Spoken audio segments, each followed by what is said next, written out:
Assalamu alaikum students, how are you? I am here, your teacher, mathematics teacher for you.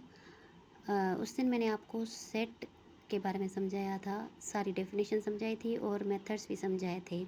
आज मैं आपको उससे ही connected कुछ important sets समझाऊंगी जो मैंने आज यहाँ पहले से ही लिख लिए हैं। सम इम्पॉर्टेंट सेट्स जैसे नेचुरल नंबर्स, दुनिया में काफ़ी नंबर्स होते हैं, ठीक है, तो उनमें हमने नंबर्स को कुछ नेम्स दिए हैं। First of all natural numbers वो नंबर्स होते हैं जो 1 से स्टार्ट होते हैं and up to so on. आपको पता है कि नंबर्स की कोई लिमिट नहीं होती, इनफाइनाइट होते हैं, अनलिमिटेड होते हैं। आगे चलकर मैं आपको इनफाइनाइट और फाइनाइट सेट भी समझाऊंगी। इनफाइनाइट का क्या मतलब होता है और इन 3 डॉट्स का क्या मतलब जो होता है, जो मैंने दिए हैं इसको हर किसी नंबर्स में मैंने ये 3 डॉट्स दिए, 3 से ज़्यादा डॉट्स नहीं दिए। 3 क्यों दिए हैं, ज़्यादा क्यों नहीं दिए और किस वजह से दिए हैं, ये भी मैं आपको आगे चलकर इंशाल्लाह समझाऊंगी। ये है हमारा फर्स्ट नेचुरल नंबर्स। उसके बाद है होल नंबर्स। होल नंबर्स जो होते हैं वो हमेशा स्टार्ट होते हैं 0 से एंड सो ऑन। उसके बाद होते हैं प्राइम नंबर्स वो नंबर्स होते हैं जिनको सिर्फ अपनी और या 1 की टेबल लगती है बस, और किसी की टेबल नहीं लगती। जैसे 2 है, 2 को सिर्फ अपनी टेबल 1 की लगती है और कोई भी नंबर उसको नहीं लगती। जैसे 3 है, 5 है और ऐसे ही बहुत सारे नंबर्स हैं प्राइम नंबर्स। इवन नंबर्स तो आप सबको पता है 2, 4, 6, 8। Odd numbers 1, 3, 5, 7, 9 and so on. उसके बाद आता है इंटीजर्स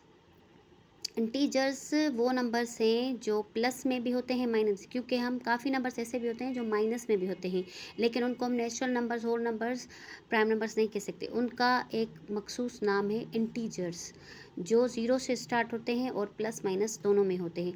अब आप ये सोच रहे होंगे, आपके जहन में ये सवाल होगा कि मैंने जो भी नंबर्स लिखे हैं उनको उसी के वर्ड्स, मतलब नेचुरल नंबर को n से डिनोट किया है, होल को w से, सबको मैंने अपने ही नंबर से, इंटीजर्स को मैंने z से डिनोट क्यों किया है। इसकी 2 वजह है। पहली वजह तो ये है कि जो इंटीजर्स अगर मैं i से डिनोट करूँगी तो मैथमेटिक्स में i एक ऐसा वर्ड है जो दूसरे मैथमेटिक्स प्रॉब्लम्स में यूज़ होता है, तो हमने उसको क्या किया है, z से डिनोट किया। अब z से क्यों किया है इसका भी लिखा हुआ है मैंने। z जो है एक जर्मन वर्ड, ज़ेलन, मैथमेटिक्स में हम ज़ेलन कहते हैं, जिसका जो है मतलब है नंबर्स। जर्मन में हम नंबर्स को ज़ेलन कहते हैं, तो इसको गेंजे ज़ेलन कहेंगे। अब गेंजे क्या है, ज़ेलन तो आपको पता चल गया कि ज़ेलन का मतलब नंबर है और गेंजे का मतलब है होल नंबर्स या इंटीजर्स। अब हम इसको होल नंबर्स क्यों कह रहे हैं, क्योंकि सब नंबर्स में से आप देखें होल नंबर्स 0 से स्टार्ट होते हैं और इंटीजर्स भी 0 से। इसका मतलब है जो इंटीजर्स है, जो होल नंबर्स हैं वो इंटीजर्स से लिए गए हैं। मतलब इंटीजर्स प्लस माइनस में है, तो हम इसमें से हमने एक और जो है नंबर का सेट निकाला है जिसको हम होल नंबर्स कहते हैं।